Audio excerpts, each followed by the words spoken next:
Welcome to Chaitanya share market classes.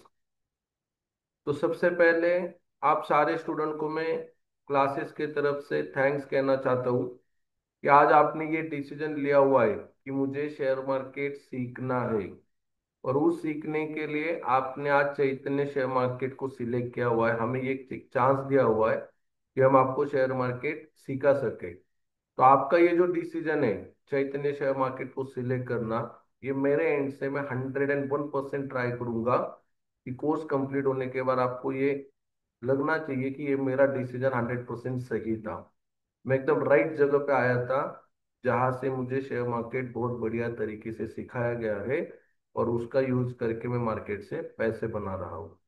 तो चलो अभी हम बैच स्टार्ट करेंगे। बैच आज स्टार्ट करने से पहले, आगे बढ़ने से पहले एक पॉइंट नोट डाउन कर लो। जब हम बैच स्टार्ट कर रहे हैं तो आपको क्या करना है, एक वन नोटबुक और पेन लेके ही बैठना है। तो बीच बीच में क्या करूंगा मैं, बहुत सारे सवाल पूछूंगा जिसके आंसर आपको आपके नोटबुक में लिखने हैं।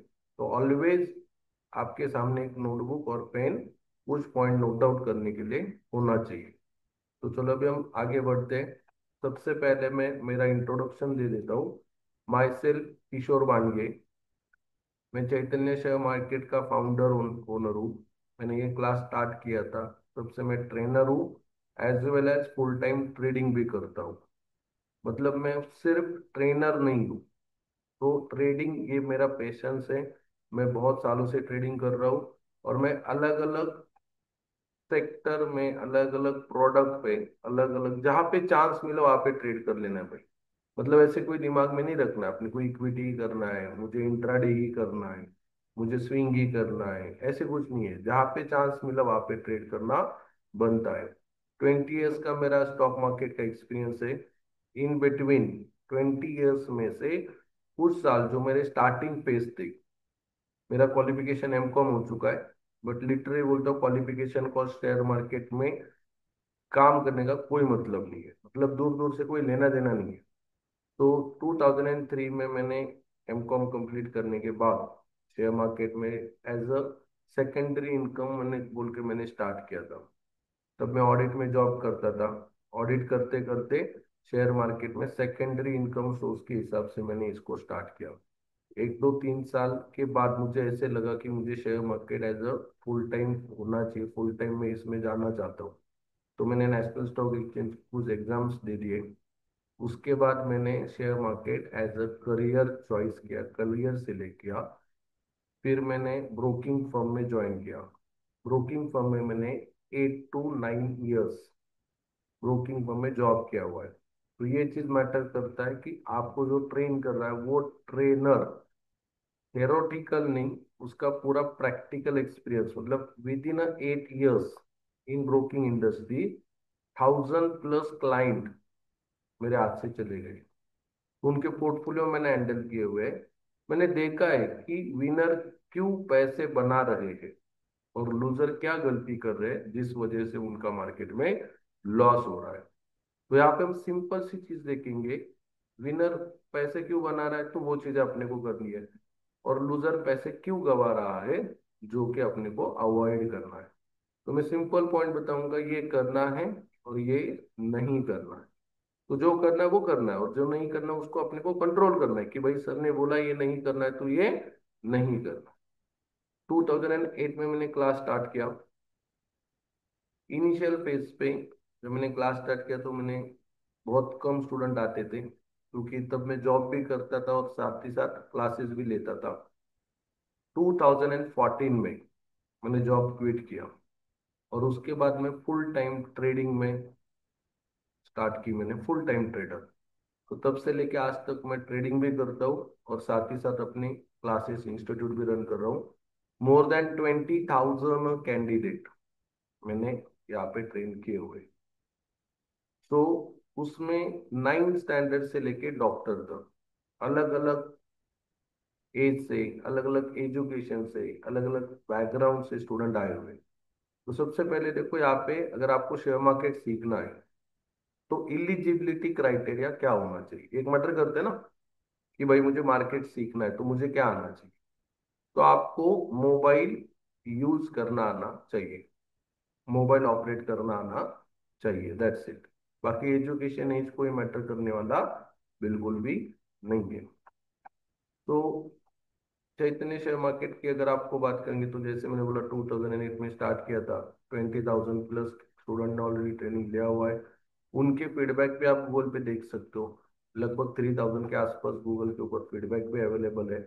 और सबसे इम्पोर्टेंट बात है भाई, ये जो कोर्स हम आपको ऑफर कर रहे हैं, it's only and only 4,000 rupees. ये मैं गारंटी के साथ कह सकता हूँ कि इससे कम में पूरे इंडिया में कहीं पे भी आपको शेयर मार्केट क्लास नहीं मिलेगा। शेयर मार्केट क्लास तो मिलेगा, बोलने वाले तो बोलते हैं, पर 1,000 रुपीज में शेयर मार्केट सीखो।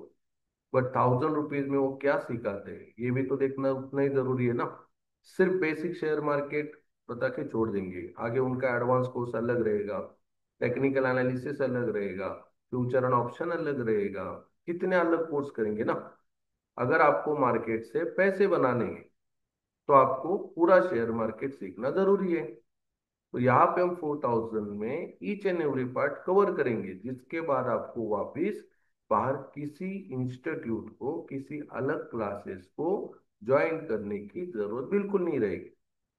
मतलब 30-40,000 का जो कोर्स होता है ना, उसका अगर आप सिलेबस भी लेके आओगे, उसका ब्रोशर कलेक्ट करके लेके आओगे, देन यू रियलाइज कि 30,000 40,000 में जो पढ़ाया जा रहा है, वो सारी चीजें चैतन्य शेयर मार्केट में 4,000 में हमको सीखने को मिलेगी। तो ये 4,000 रुपीज, ये पास्ट 16 ईयर्स, 2008 में जब मैंने क्लास स्टार्ट किया था, आप बिलीव नहीं करोगे, 2008 में जब मैंने क्लास स्टार्ट किया था, तब मेरे क्लास का फी था 4,000 ओनली।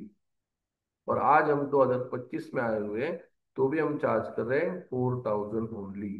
तो मतलब पास्ट 16 to 17 ईयर्स क्लास का फी कॉन्स्टेंटली 4,000 है, उसमें कोई चेंजेस बिल्कुल नहीं हुए। तो आप ये ट्रस्ट रखो कि आपने सबसे बढ़िया क्लास और सबसे कम फीस में ज्वाइन किया हुआ है। इससे कम फी और इससे बढ़िया नॉलेज आपको दूसरी जगह पे नहीं मिल सकता। ये मैं नहीं, मेरे जो प्रीवियस स्टूडेंट है उनका भी सेम कहना है। कितने तो स्टूडेंट मेरे पास आके गए, 20,000 30,000 क्लास का फी ऑलरेडी पे किया है अदर इंस्टीट्यूट में, बट वहां पे उनको सीखने को उतना नहीं मिला जितना चाहिए था। बट यहाँ पे 4,000 पे करने के बाद उनको लाइफ टाइम में अलग कोई इंस्टीट्यूट ज्वाइन करने की जरूरत बिल्कुल नहीं रही है। तो डेफिनेटली आपका ये जो डिसीजन है शेयर मार्केट सीखने के लिए, मैंने चैतन्य शेयर मार्केट को ज्वाइन किया हुआ है, ये 101% सही होने वाला है। तो चलो अभी हम कोर्स का हाईलाइट देखते हैं कि कोर्स में क्या क्या कवर किया जाएगा। सबसे पहले तो देखो, यहाँ पे हम देखते हैं share market basic and share market advance. तो जो कैंडिडेट सीखने के लिए आ रहा है, मेरा क्लास ज्वाइन किया हुआ है, वो दो तरीके के कैंडिडेट है। फर्स्ट वन इज बिल्कुल बिगिनिंग, जीरो से स्टार्ट कर रहा हूँ सर मैं, बिल्कुल नॉलेज नहीं है, शेयर मार्केट आता नहीं है, पता नहीं है, डीमैट भी नहीं, कुछ भी नहीं है, इट्स माय फर्स्ट टाइम।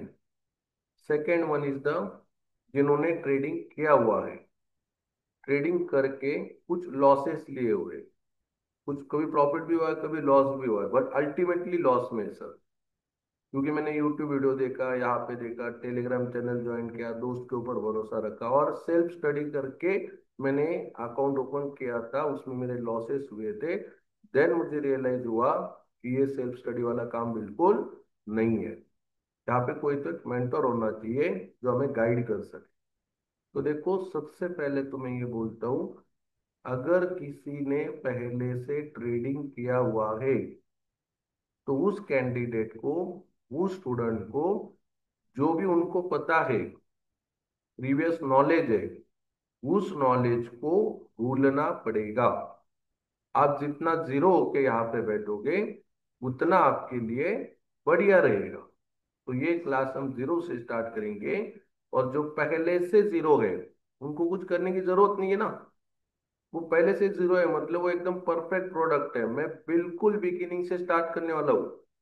तो नो एनी प्रीवियस नॉलेज अगर है तो भूल जाओ, क्योंकि अगर आपके दिमाग में किसी एक प्रोडक्ट का पहले से इमेज प्रिंट हो चुका है, और वो प्रोडक्ट मैं मेरे एंड से कुछ अलग वे से टीच कर रहा हूँ ना। नॉट नेसेसरी कि एक ही टॉपिक हर एक टीचर्स एक ही तरीके से सिखाए। शेयर मार्केट यार, हर एक का देखने का नजरिया अलग है। तो कुछ टॉपिक मैं मेरे एंगल से मेरे हिसाब से सिखाऊंगा ना। तो अगर वो पहले से आपके दिमाग में फिक्स है तो जिनको पहले से पता है उनको दिक्कत होने वाला है। बट जिनको कुछ पता नहीं है उनको कोई प्रॉब्लम आने वाला नहीं है। तो जिनको कुछ पता नहीं है उन्होंने ये खुद से कहना है कि भाई मैं जीरो हूँ, ये मेरे लिए पॉजिटिव है, निगेटिव नहीं है। और जिनको पता है उनको थोड़ा सा एफर्ट लेना पड़ेगा, जो चीज उनको पता है वो बोलना पड़ेगा। तो देखो, सबसे पहले हम क्या करते हैं, शेयर मार्केट बेसिक सीखते हैं ना। तो बेसिक मतलब क्या, ये भी तो समझना जरूरी है, ये क्या होता है।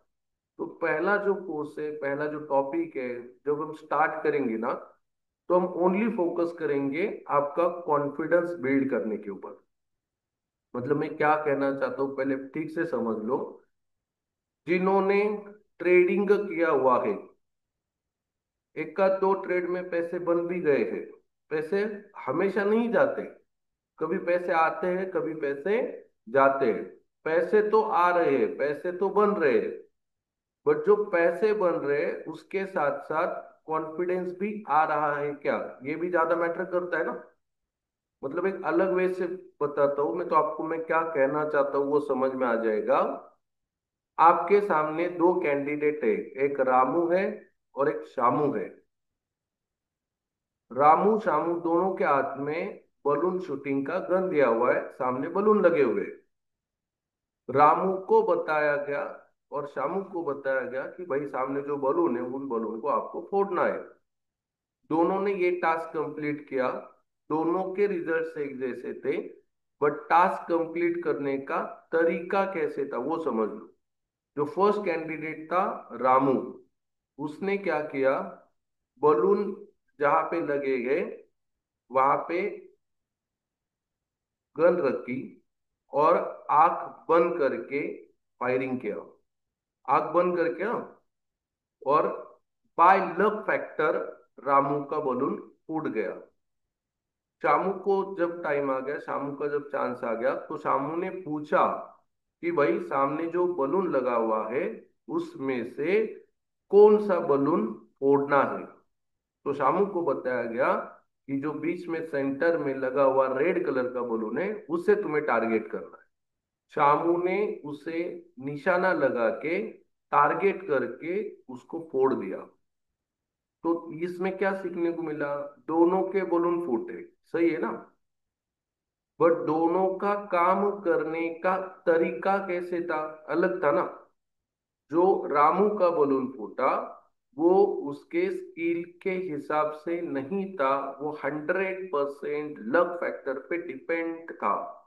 शामू का जो बलून फूटा वो उसके स्किल के हिसाब से फूटा था, ना कि लक फैक्टर के हिसाब से। दोनों कैंडिडेट अगेन एंड अगेन इस टास्क को रिपीटेड करेंगे। तो रामू और शामू में से कौन से कैंडिडेट के रिजल्ट्स अच्छे हो जाएंगे, जिसके पास स्किल था, दैट इज कॉल्ड शामू ना।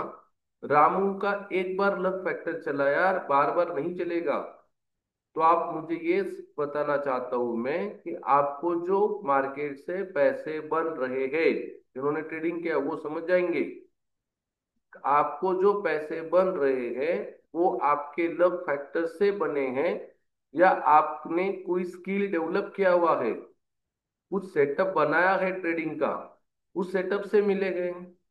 देन आपको रियलाइज होगा सर मेरे पास कुछ भी किसी भी तरीके का सेटअप नहीं है, मैं अंधेरे में गोलीबार कर रहा हूँ। उसके बाद अगर पैसे बने हैं तो उस पैसे का कोई मतलब नहीं है। तो फर्स्ट कोर्स आपको कॉन्फिडेंस बिल्ड करेगा। पैसे बनना जरूरी नहीं है, पैसे कॉन्फिडेंटली बनना उतना ही जरूरी है। तो first course impacts on your confidence. एक बार कॉन्फिडेंस आ जाता है कि यस बॉस मैं भी पैसे बना सकता हूँ, देन हम देखेंगे टेक्निकल एनालिसिस। ये मैटर करता है, ये बहुत इंपॉर्टेंट पार्ट है ये। टेक्निकल एनालिसिस जब स्टार्ट होगा तब आपका प्रैक्टिस स्टार्ट होगा भाई। सिर्फ क्लास लगाने से पैसे बनने वाले नहीं हैं। क्लास में मैं आपको ये सिखा सकता हूँ कि आपको स्टडी क्या करना है, बट अल्टीमेटली स्टडी तो आपको करना है ना।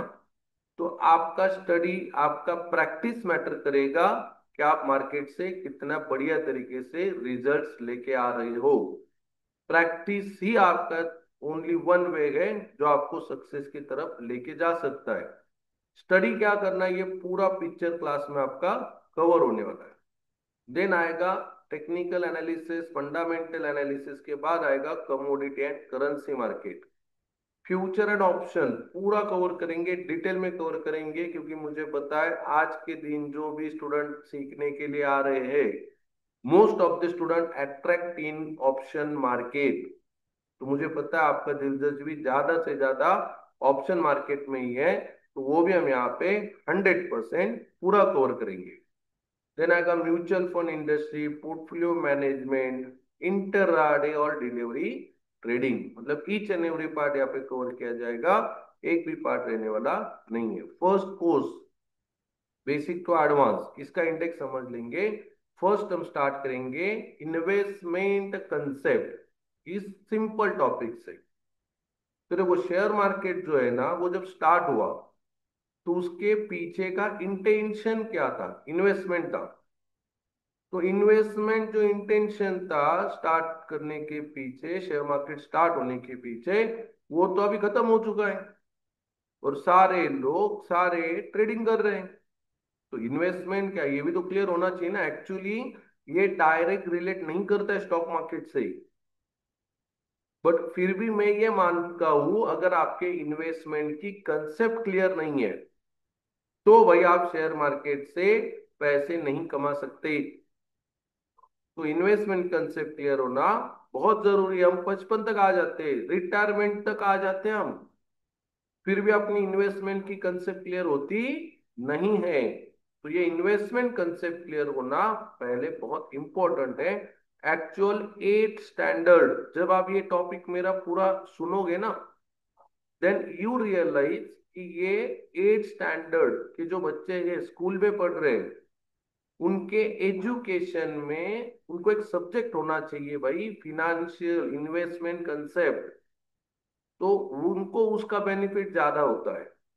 तो उसका तो पता नहीं, बट मैं ये मान के चलता हूँ कि कुछ चीजें आपको पता होनी चाहिए जो कि फिनेंशियल रिलेटेड है, फिनेंशियल प्लानिंग से रिलेटेड है, जो आपको पता होने की वजह से आप लाइफ में सही डिसीजन ले सकते हो। तो फर्स्ट टॉपिक रहेगा अपना इन्वेस्टमेंट कंसेप्ट। देन आएगा इंट्रोडक्शन टू शेयर मार्केट। वो शेयर मार्केट स्टार्ट क्यों हुआ, कैसे हुआ, क्या रीजन है उसके पीछे का। देन आएगा प्राइमरी मार्केट। देखो प्राइमरी मार्केट है ना, ये एक ऐसा ऑप्शन है जिसको आप मेरे बताए हुए तरीके से ट्रीट करोगे ना, मेरे बताए हुए तरीके से उसको हैंडल करोगे, उसको एक बिजनेस एंगल से देखोगे, तो डेफिनेटली ये आपको हेल्प करेगा एक long term best platform build करने के लिए, और जिससे आप एक after some period of time passive income expect कर सकते हो।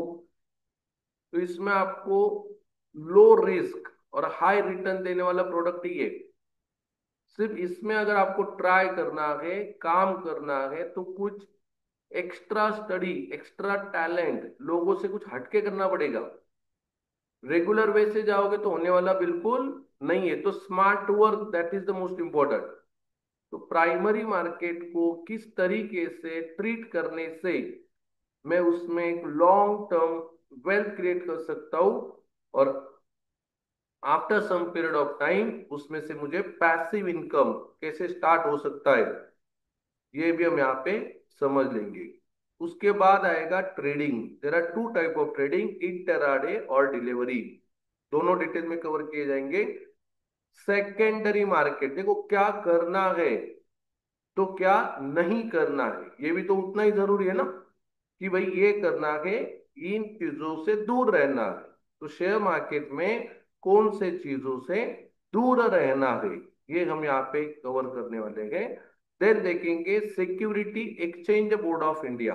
उसका क्या रोल है, ये एकदम शॉर्ट में देखेंगे। इसमें कोई ज्यादा डिटेल में अपने को जाना नहीं है। देन आएगा portfolio management, most important part. Share market के सब कुछ पता है, ऐसे बहुत कैंडिडेट मैंने देखे हैं नॉलेज से भरे हुए हैं, बट जो नॉलेज है वो आफ्टर ऑल यूटिलाइज करना आना चाहिए ना। तो यहाँ पे तीन चीजें बेसिकली मैटर करती है, आपका trade management, money management and risk management. अगर ये तीनों का आप बढ़िया तरीके से कॉम्बिनेशन करोगे तो मार्केट में जाकर जो मिलेगा वो सक्सेस होगा। तो पोर्टफोलियो मैनेजमेंट में ये तीनों चीजों को कंबाइन करके एप्लीकेशन कैसे करना है ये हम यहाँ पे देखेंगे। एंड लास्ट प्रोडक्ट आएगा जिसे हम म्यूचुअल फंड कहते हैं।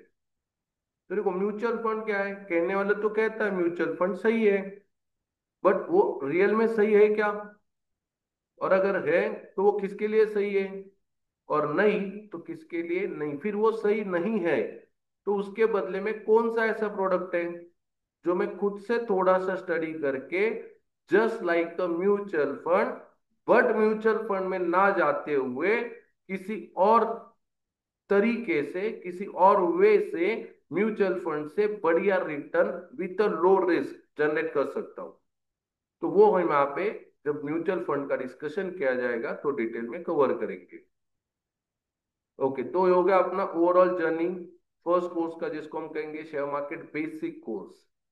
Okay, so start from first topic is the investment concept. मैंने पहले ही कहा था बैच बिल्कुल जीरो से स्टार्ट होगा। तो आज हम यहाँ पे जो पहला टॉपिक कवर करेंगे, इट्स इन्वेस्टमेंट कंसेप्ट। मैंने पहले ही कहा है आपको एक नोटबुक और पेन लेके ही आपको स्क्रीन के सामने बैठना है। मैं बहुत सारे सवाल पूछूंगा, उसके हिसाब से जो भी आपको सही लगे वो आंसर आपको आपके नोटबुक में नोट डाउन करना है। आंसर लिखना है, गलत तो गलत, कोई दिक्कत नहीं है। पहले सिखाऊंगा बाद ही में क्वेश्चन पूछूंगा, पहले नहीं पूछूंगा। तो इन्वेस्टमेंट कंसेप्ट ये टॉपिक तो सिखाने वाला है नहीं, तो बहुत सारी कॉमन चीजें इसमें वन बाय वन में सवाल पूछूंगा, उसके वन बाय वन आंसर आपको आपके नोटबुक में लिखने हैं। मैं बहुत सारे सवाल पूछता हूँ, मेरा टू वे कम्युनिकेशन वाला बैच रहेगा। भले रिकॉर्डिंग है कोई दिक्कत नहीं है, बट सवाल पूछूंगा तो आपको आंसर लिखने हैं। That is call your two way communication ना। मैं पूछ रहा हूँ आप लिख रहे हो, मैं पूछ रहा हूँ आप लिख रहे हो, तो आपको समझ में आ रहा है कि आपकी क्या गलती हो रही है, और उस गलती को हमें दोबारा रिपीट करना नहीं है। सो माय बेसिक क्वेश्चन जहां से हम बैच स्टार्ट कर रहे, व्हाट इज सेविंग। चलो विद इन 30 सेकेंड का हम यहाँ पे क्या लेते हैं, पॉज लेते हैं। सेविंग की डेफिनेशन आपके हिसाब से क्या है, या आपको आपके नोटबुक में क्या करनी है, नोट डाउन करनी है। चलो व्हाट इज सेविंग, फाइन। तो बहुत सारे स्टूडेंट ने उसके हिसाब से डेफिनेशन नोटबुक में लिखा होगा। तो मे बी 70 to 80%, मैं 100% नहीं कर रहा हूं, 70 to 80% लोगों का सेविंग का जो डेफिनेशन होता है वो ये होता है भाई, जो हम पैसे बना रहे हैं और उसके बाद जो क्या कर रहे हैं, खर्चा कर रहे हैं, और उसके बाद जो बचता है उसे हम सेविंग कहेंगे। मतलब income minus expenses is equal to saving. और डेफिनेटली आपके दिमाग में ज्यादा से ज्यादा स्टूडेंट, मैं पूरे सब स्टूडेंट की बात नहीं कर रहा हूँ, ज्यादा से ज्यादा स्टूडेंट के दिमाग में सेविंग मैंने पूछा कि क्या है तो यही आया होगा। सही है भाई, मुझे पता है, एक्सपीरियंस है मेरा। तो भाई देखो ये सबसे रॉन्ग फॉर्मूला है, the above definition above formula is wrong. तो सही फॉर्मूला क्या होना चाहिए, या अगले स्लाइड पे एक दो तीन स्लाइड में हम देख लेंगे कि इसमें क्या गलती है, वो भी हम समझ लेंगे, ठीक है। तो मेरा अगला सवाल आता है, सेविंग अकाउंट में कितना पैसा होना चाहिए। कभी सोचा है क्या आपने कि आपको सेविंग अकाउंट में कितना पैसा होना चाहिए, सोचना जरूरी है ना। तो देखो इसका आंसर सारे स्टूडेंट के लिए इक्वल, एक जैसे नहीं हो सकता। So there are two type of category. First student is the salaried person. अगर आप सैलराइड हो और सैलराइड के साथ साथ आपके घर पे only and only one earning person है जो कि पैसे बना रहा है, मल्टीपल अर्निंग सोर्स नहीं है, तो भाई आपको सेविंग अकाउंट में 3 मंथ एक्सपेंसेस, जो आपके रेगुलर एक्सपेंसेस है ना, वो 3 मंथ एक्सपेंसेस आपको मेंटेन करना जरूरी है if you are the only one earning person in your family. But अगर आप सैलराइड हो और आपके घर में मल्टीपल अर्निंग पर्सन है, जैसे आप हो, आपका वाइफ है, हस्बैंड है, मम्मी है, पापा है, वॉट एवर यार, देर आर 2 और 3 earning person in my family, so saving account में पैसे रखने की जरूरत नहीं है। और आप अगर बिजनेसमैन हो तो फिर भी ये सेविंग का बैलेंस कोई डेफिनेशन के साथ हम नहीं बता सकते। बिजनेसमैन है तो कैश फ्लो चेंज हो जाता है, कभी सेविंग का बैलेंस बहुत ज्यादा बढ़ जाता है, कभी वो मिनिमम बैलेंस पे भी आ जाता है। तो as per business requirement, as per cash flow वो सेविंग मेंटेन करते हैं, बट देर आर ओनली, जब उस केस में जब आप सिंगल अर्निंग पर्सन हो तो आपको सेविंग में 3 महीने तक का पैसे मेंटेन करना जरूरी है। अगर आपके मल्टीपल अर्निंग सोर्स है तो सेविंग में पैसे रखने की कोई जरूरत बिल्कुल नहीं है। तो आपने जैसे बोला कि मैं इनकम करूंगा, इनकम के बाद खर्चा करूंगा, खर्चे के बाद सेविंग करूंगा, और सेविंग में कितना पैसा रखना ये हमने डिफाइन कर लिया ना यहाँ पे।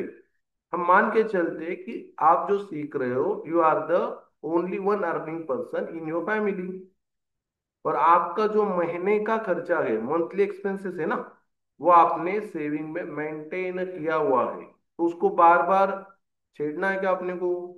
नहीं छेड़ना है। तो अगले महीने से इमेजिन करो आपने इनकम क्या, इनकम के बाद खर्चे किए, खर्चे के बाद भी पैसे बचे, तो अभी ये जो बचने वाले पैसे हैं वो सेविंग में डालने है क्या अपने को? नहीं डालना है। तो उस पैसे का क्या करोगे? तो उस पैसे का क्या करोगे, it's my question for you. लिखो क्या करोगे उस पैसे का। क्या बात है, बढ़िया। तो सबने लिखा होगा सर उस पैसे को मैं इन्वेस्ट करूंगा। क्या करूंगा? इन्वेस्ट करूंगा। So very good. So my next question is what is investment? Saving तो हो गया, इन्वेस्टमेंट किसे कहेंगे? लिख लो लिख लो जो भी आपके हिसाब से, चाहे तो वीडियो पॉज कर दो आप, कोई दिक्कत नहीं, क्योंकि उतना टाइम मैं यहाँ पे ये नहीं कर सकता, दे नहीं सकता। आप वीडियो को पॉज करके भी आपका आंसर लिख सकते हो। Okay fine. सो यहाँ पे बहुत सारे स्टूडेंट ने लिखा होगा सर इन्वेस्टमेंट मतलब जहां से मैं कुछ रिटर्न एक्सपेक्ट कर रहा हूँ। सेविंग से मैं रिटर्न एक्सपेक्ट नहीं कर रहा हूँ। Saving it's my emergency fund, liquid fund, जहाँ पे मुझे पैसे विड्रॉवल सही होना चाहिए, डिपॉजिट फैसिलिटी सही होनी चाहिए, ब्रांच घर के नजदीक होना चाहिए, दैट इज कॉल्ड प्रायोरिटी जब हम सेविंग अकाउंट ओपन करने जाते हैं। बट जहाँ पे इन्वेस्टमेंट की बात आती है तो हम क्या करते हैं, रिटर्न्स के एक्सपेक्टेशन करते हैं भाई। जैसे आपने, आपका क्या किया हुआ है, 2 BHK का फ्लैट है और वो फ्लैट रेंटल पे दिया हुआ है, तो उस फ्लैट से आने वाला जो इनकम है इट्स योर प्रॉपर्टी इनकम। तो आज के डेट पे इंडिया में अगर हमें इन्वेस्टमेंट करनी है तो इन्वेस्टमेंट के लिए पैसे भी लगने हैं। और थोड़ी देर पहले आपने मुझे कहा, मैंने नहीं कहा, कि सेविंग का फॉर्मूला बनाया था आपने, income minus expenses is equal to saving. उसके बाद बचूंगा तो क्या करूंगा, इन्वेस्टमेंट करूंगा। तो फॉर्मूला कैसे हुआ भाई, income minus expenses minus saving is equal to investment. तो अभी आप मुझे बताओ ये जो फॉर्मूला आपके सामने आया हुआ है ये सही है क्या? बिल्कुल भी सही नहीं है, ये बहुत गलत फॉर्मूला है जो बचपन से अपने दिमाग में फिक्स हो चुका है। और इस फॉर्मूले की वजह से हम लाइफ में फिनेंशियली इलिटरेट है, आगे नहीं बढ़ रहे। प्रायोरिटीज गलत सेट की ना आपने, इनकम के बाद आपने प्रायोरिटी दिया हुआ है एक्सपेंसेस को। जो कि आपके पूरे इनकम को खा जाता है। बचा खुचा तो बचता ही नहीं है यार, अगर बच भी गया तो सेविंग में जाता है। और उसके बाद बचा तो आप इन्वेस्टमेंट करोगे। क्या बचता है उसके बाद? उसके बाद जो बचता है और जो इन्वेस्टमेंट को आता है, उसको हम कहेंगे अफसोस। क्या कहेंगे? अफसोस। और वैरायटी ऑफ आंसर, अभी और मजा आएगा देखो। Candidate to candidate answer change हो जाते हैं। पहला मैं क्या करता हूं, एज बिलो 30 है उनको अगर ये सवाल पूछा गया ना कि भाई इन्वेस्टमेंट क्या है, कब करोगे इन्वेस्टमेंट, तो उनका कहना होता है सर अभी मैं लर्निंग फेज में हूँ, मैं डिपेंड ऑन माई फैमिली हूँ, इन्वेस्टमेंट मुझे करना है, मैं करूंगा, बट कब से करूंगा? जब से मेरा खुद का अर्निंग स्टार्ट होगा तब से करूंगा। तो आप मुझे बताओ भाई, अर्निंग स्टार्ट हो भी जाता है, आपका भी कभी ना कभी हुआ रहेगा ना। अब वो 30 है तो क्या हुआ, उस दिन क्यों याद करो जब आपका पहला सैलरी, पहली बिजनेस इनकम आपको मिल जाती है। तो उस फेज में अपने दिमाग में सबसे पहले क्या आता है? इन्वेस्टमेंट आता है? बिल्कुल नहीं आता। उस फेज में अपने दिमाग में आता है कि भाई एक्सपेंसेस। मोबाइल को देखेगा, मोबाइल आउटडेटेड लगने लगेगा। कल तक अच्छा था ना, बट कल तक अकाउंट में बैलेंस 500 रुपीज ही था, 1000 ही था। आज वो बैलेंस बढ़ के 20,000 हो चुका है, तो मोबाइल तो आपने अब पुराना लगना है ना। बाइक को जब सुबह देखेगा तो बाइक घूम घूम के देखेगा, बाइक भी पुरानी लगने लगेगी। कल तक तो पिक्चर अलग था, आज पिक्चर चेंज हो गया, सडनली चेंज हो गया, क्योंकि अकाउंट बैलेंस आपको बोल रहा है कि ये सारी चीजें तेरी पुरानी हो चुकी है, अभी तुझे नई चीजें लेनी चाहिए। कैसे होगा इन्वेस्टमेंट? जाते आते बजाज को शोरूम तो दिखता है ना बार बार, हीरो होंडा का शोरूम भी दिखता है ना। जाते जाते इंक्वायरी करके भी आया भाई, एक नया मोटर बाइक एकदम टकाटक स्पोर्टी बाइक निकाल लिया, ईएमआई के ऊपर। 7,000 का ईएमआई हो जाएगा ना यार मैनेज, कौन सी बड़ी भी दिक्कत है, बाइक तो बनता है। तो ये जो फेज होता है जिसको हम कहते हैं गोल्डन इन्वेस्टमेंट पीरियड, तो ड्यू टू सीरियसनेस, वहां पे सीरियसनेस होता नहीं है, कोई बताने वाला होता नहीं है, तो हम जो गोल्डन इन्वेस्टमेंट पीरियड है वो हम अपने लाइफ से वेस्ट कर देते हैं, निकल जाता है वो।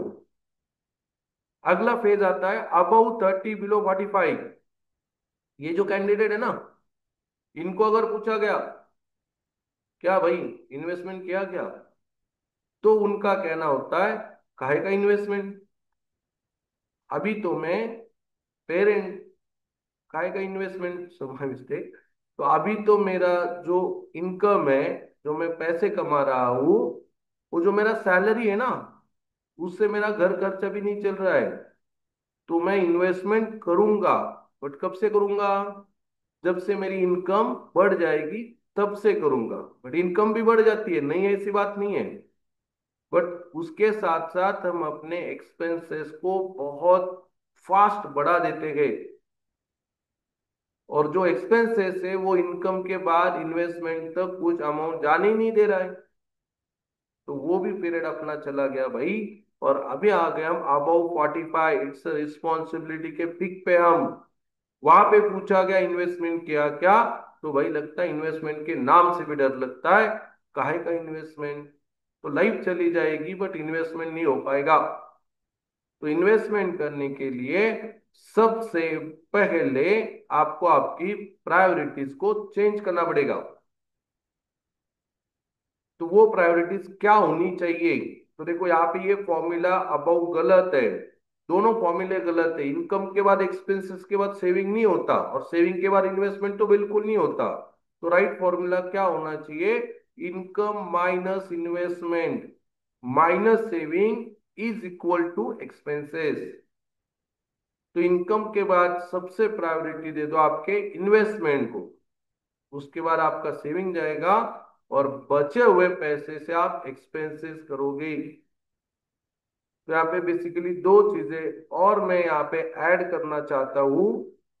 अबव 30 बिलो 45, इस एज में हम एक लाइफ में डिसीजन लेते हैं, और शायद वो डिसीजन लेते टाइम कुछ चीजों को अगर हमें पता नहीं है, तो लाइफ में ग्रो होने का स्पीड बहुत कम हो जाता है। वो डिसीजन क्या है, देखो ठीक से सुनो। आपके घर में, फैमिली में मल्टीपल अर्निंग पर्सन है। आप है, आपका हस्बैंड है या वाइफ है, मम्मी पापा है, 2 और 3 earning person in my family. और शायद हम ये डिसीजन ले लेते हैं कि हमारी दोनों तीनों की इनकम थोड़ी सी क्या हो गई, बढ़ गई, इंक्रीमेंट हुआ ना। तो आपने क्या किया, टाउनशिप में करोड़ों रुपए का फ्लैट बुक किया। तो शायद ये डिसीजन आपके लाइफ का सबसे गलत डिसीजन हो सकता है। फ्लैट लेना गलत डिसीजन नहीं है, बट फ्लैट लेते टाइम होम लोन जो ले रहे हैं, उस होम लोन का आने वाला ईएमआई और आपकी फैमिली की टोटल इनकम, इसका प्रोपोर्शनेट कितना होना चाहिए, यह आपको उतना ही पता होना जरूरी है। तो आप अगर आप होम लोन ले रहे हो, तो आपका होम लोन का ईएमआई आपके फैमिली इनकम के 20% से ज्यादा बिल्कुल नहीं होना चाहिए। बट बहुत सारे केसेस मैंने यहाँ पे देखे हुए, हैंडल किए हुए हैं, जिनका ईएमआई उनके टोटल फैमिली इनकम के लगभग 40 to 50% तक आ रहा है। तो सोचने वाली बात है, अदर्स मेंबर्स का अर्निंग मिला के आप होम लोन ले रहे हो, और एक का दो मेंबर का अर्निंग डिस्टर्ब हो जाता है, कोई दिक्कतें पैदा होती है, सैलराइड है, कम ज्यादा तो होने वाला है ना। होम लोन तो रुकने वाला है नहीं, ईएमआई कम होने वाला है नहीं। तो इनकम कम होने से दूसरे कैंडिडेट के ऊपर कितना लोड बढ़ेगा, और इस लोड को टेंशन कहते हैं। 30 to 45 के बीच में फिनेंशियली टेंशन अगर आ जाता है, तो इम्पैक्ट ऑन योर बॉडी, तो पूरा हेल्थ इश्यू स्टार्ट होने हो सकते हैं उस टेंशन की वजह से। तो मैं ये नहीं कह रहा हूं कि फ्लैट मत लो, बट मैं ये कह रहा हूं अगर आपको 1-1.5 करोड़ का फ्लैट लेना है, तो आपकी मंथली इनकम 5 लाख या उसके ऊपर होनी चाहिए। बट अगर आपका इनकम 1 या 1.5 लाख रुपए गए, और आप सोच रहे हो कि करोड़ों रुपए के फ्लैट में ले सकता हूं, तो भैया आपका बिल्कुल गलत डिसीजन है। तो फिनेंशियली प्लानिंग के हिसाब से अगर मैं आपको एडवाइस करना चाहता हूँ, सजेस्ट करना चाहता हूँ कि आपको किस तरीके से आगे बढ़ना है, तो चलो लेट्स सी।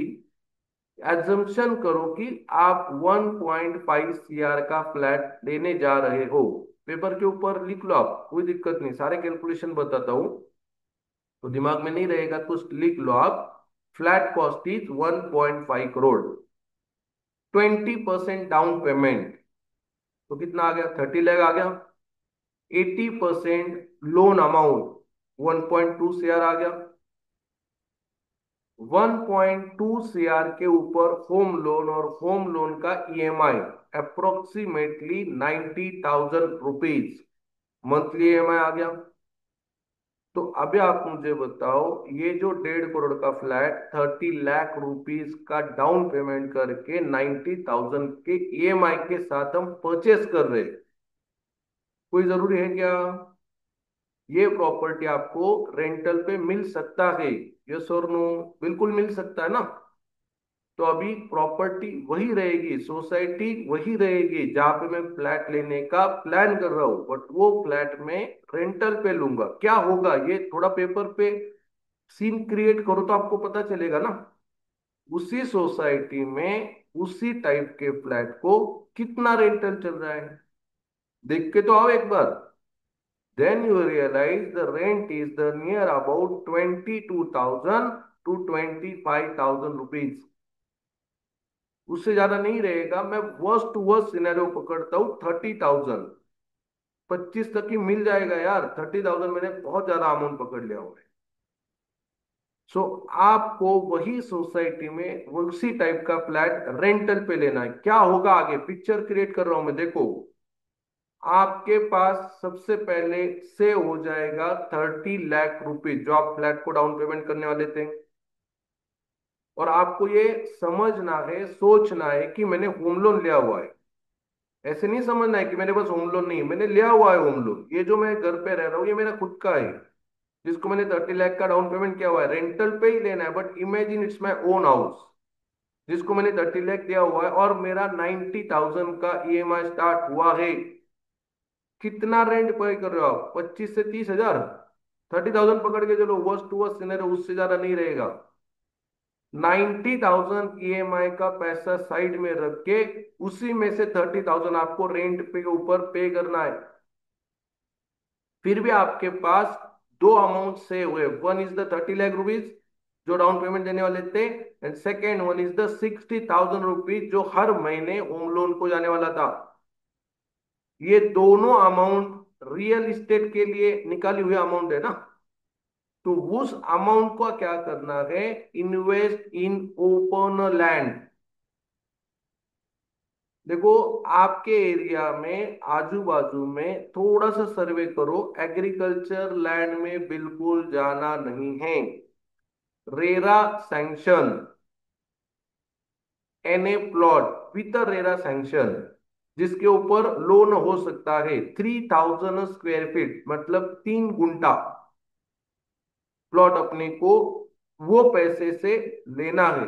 मान के चलो पर guntha cost is 15 lakh rupees. चलता है ना, कोई दिक्कत नहीं है। पर गुंठा 15 लाख रुपीज, 3 गुंठे के हो गए 45 लाख रुपीज। तो आपके पास जो सेव अमाउंट है, जो आप किसको देने वाले थे, फ्लैट के डाउन पेमेंट को देने वाले थे, 30 लाख रुपीज है ना। तो उस 30 लाख रुपीज आप क्या करो, 45 लाख के लैंड में इन्वेस्ट करो, और 15 लाख रुपीज का क्या करो, लोन ले लो। 15 लाख रुपीज का लोन लेने के बाद उसका भी तो ईएमआई आने वाला है ना। तो आपका जो होम लोन के 90,000 साइड में रखे थे, जिसमें से 30,000 आपने रेंट पे किए हुए हैं, उसी 60,000 को वो 15 लाख का लोन नील करने के लिए इस्तेमाल करो ना। और 15 लाख का लोन के लिए 60,000 का ईएमआई नहीं आएगा, कम आएगा, बट हम फास्ट पेमेंट करके उसको खत्म कर देंगे ना। तो एक सर्टन पीरियड ऑफ टाइम, 2 3 4 साल के बाद आपका जो लैंड है वो नील हो जाएगा, और आपको सिर्फ पे करने रहेंगे 30,000 रुपीज। जो कि आप रेंट, थोड़ा रेंट बढ़ गया ऐसे मान के चलो, 30 से 34,000 हो गया। बट फिर भी अभी होम लोन नहीं है ना। 1 लाख रुपीज का, 90,000 का दिमाग के ऊपर टेंशन नहीं है ना। मेरे फैमिली से एक आध मेंबर का इनकम डिस्टर्ब हो जाता है, कम हो जाता है, मेरे ऊपर हेल्थ इश्यू होने वाला नहीं है ना। और सबसे ज्यादा इंपॉर्टेंट फैक्ट है, आफ्टर 10 to 15 ईयर्स, जो भी भाई 1.5 करोड़ का फ्लैट ले रहा है आज के डेट में, आफ्टर 10 ईयर्स वो उस फ्लैट का कॉस्ट 15 करोड़, 10 टाइम्स की बात कर रहा हूं मैं, चलो 5 टाइम्स की भी बात करेंगे तो 7 करोड़ तक नहीं होगा। बट आप जो लैंड में इन्वेस्ट कर रहे हो, जो कि 45 लाख रुपीज का है, definitely the cost of your land is increase near about 2 CR।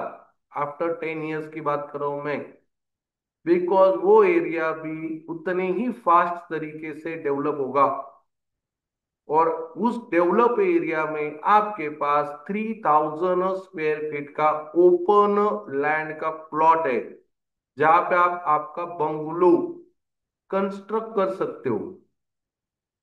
Construction cost ज्यादा आता नहीं है, वो भी एरिया डेवलप हो चुका है। अपने घर से बहुत दूर नहीं जाना आपको, 10 किलोमीटर के आसपास एरिया में आपको 15 लाख रुपीज पर गुंठे के हिसाब से आज के दिन में भी प्लॉट मिलने वाला है। जस्ट आपको थोड़ा सर्वे करना है।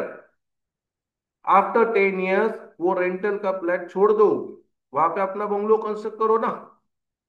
और इन बिटवीन जो भी आपका होम लोन का पैसा बच रहा है, 90,000 रुपीज, वो आप डायरेक्टली स्टॉक मार्केट में इन्वेस्ट करो। तो आपके लाइफ में टाउनशिप के बेनिफिट भी आपने एंजॉय किए। आफ्टर 10 इयर्स आपके पास लैंड है, लैंड के ऊपर आपका खुद का बंगलो भी होने वाला है। और पिछले 10 साल मैंने स्टॉक मार्केट में इन्वेस्ट किए हुए, जो कि मुझे after 10 to 15 years passive income के लिए हेल्प कर सकता है। तो आपका रिटायरमेंट का प्लानिंग भी हो रहा है, प्रॉपर्टी में भी इन्वेस्ट आपने बढ़िया किया हुआ है, हेल्थ इश्यू भी नहीं हो रहा है, लाइफ में बर्डन नहीं आ रहा है, टेंशन नहीं होने वाला है। तो ये बेसिक चीजों को समझना बहुत जरूरी है जब आप होम लोन लेने जा रहे हो। तो भाई, आपका होम लोन का ईएमआई 20% से ज्यादा हो रहा है, तो इस वे से आप जा सकते हो, वही होम आप रेंटल पे ले सकते हो और बाकी सारी चीजें इस हिसाब से मैनेज कर सकते हो। चलो, दूसरा जो पॉइंट है, मैंने दो पॉइंट बोले थे, first one is the home loan का, मैंने पिक्चर आपको क्लियर किया हुआ है। Second one is the your car loan. जब कार ले रहे हो तो आप ये सोचो कि ये कार उतने ही जरूरी है क्या। 15 लाख से लेके 20 लाख रुपीज तक का कार हम ले लेते हैं। कार लेना गलत नहीं है, बट उसका अगर इस्तेमाल नहीं हो रहा है तो गलत है ना। अगर हम कार ले रहे हैं और उस कार को हम महीने में मिनिमम 15 टाइम्स, 15 डेज हम उसको यूज कर रहे हैं ना, तो इट्स अ वर्थ यार, ले सकते हो आप। बट अगर वो उसका यूज ही नहीं है, महीने में 2 बार निकल रहे हो, तो फिर भाई मेरे हिसाब से ये भी सोचने वाली पॉइंट है कि कार में हमें 15 लाख रुपीज लगाने हैं क्या। हाँ, अगर आपके पास पैसा पड़ा है तो कोई बात नहीं है, बट आप एडजस्ट करके उस कार में 10-15 लाख रुपए लगा रहे हो, तो वो कोई वर्क होने वाला नहीं है। सो आज क्या करेंगे, यहाँ पे हम इस लेक्चर को स्टॉप करेंगे। और भी इन्वेस्टमेंट कंसेप्ट, यही टॉपिक चलने वाला है, बट मैं मेरे एंड से ट्राई करूंगा अपना एक लेक्चर अप्रोक्सीमेटली 40 मिनट्स के आसपास होना चाहिए। अगर बहुत लंबा लेक्चर भी हम करते हैं ना, तो वन टाइम आपको वो सुनने में मजा नहीं आएगा। तो 30 to 40 मिनट से ज्यादा का हम लेक्चर नहीं बनाने वाले। तो चलो, इस लेक्चर को आज हम यहाँ पे स्टॉप करते हैं। अगले लेक्चर में सेम पॉइंट, इन्वेस्टमेंट कंसेप्ट को कंटिन्यू करेंगे। Okay, thank you, bye bye.